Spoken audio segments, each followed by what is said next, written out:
میں نے ویسے نہیں سنا، بغدادی صاحب بھی فرما رہے ہیں، شاہ جی تو رہتی وہیں ہیں، کہ لوگ علیحدہ حضرت کو سلام پیش کرتے.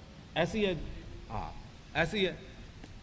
میں تو وہاں گیا تھا، وہ ایک افغانی موٹا سا حرام خور، میں نے جوتے دور اتارے تو وہ مجھے کہنے لگا مولوی تو اتنے کیوں جوتے اتارے؟ میں آکھا جوتے میرے تینوں کیڑا ڈیڈے اتار دے.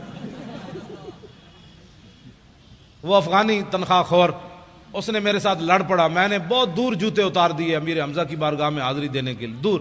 وہ میرے ساتھ لڑ پڑا، وہ کہنے لگا تو جوتے کیوں اتارے؟ میں کہا میری مرضی یار، تیری ڈیڈے کی در. کہنا یہ نہیں تو نے غلط بات کی ہے. میں نے کہا اس میں غلط کیا بات ہے؟ تو نے مجھے خرید کر دی ہے یا خرید کر دینے ہیں؟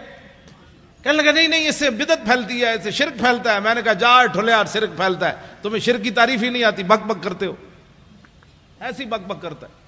یہ جتنے کھڑے ہوتے ہیں وہاں تنخواہ خور، آپ کم از کم قیامت والے دن یہ تو گواہی دیں گے نا کہ علماء اہل سنت دنیا کی کسی کونے میں گئے تو حضور کی بات کی، اور یہ جہاں حضور کے سامنے کھڑے ہو کر بھی حضور کے خلاف بات کرتے ہیں، یہ تو صرف میرے آقا کی رحمت للعالمین ہی ہے. مولویوں تمہاری شکل سلامت ہے، ہاں تمہاری یہ بک بک کی وجہ سے تم زمین میں نہیں دھستے. یہ تو عطائے عرب جلائے کرب فیوز عجب بغیر طلب، یہ رحمت رب ہے کس کے سبب بے رب جہاں تمہارے.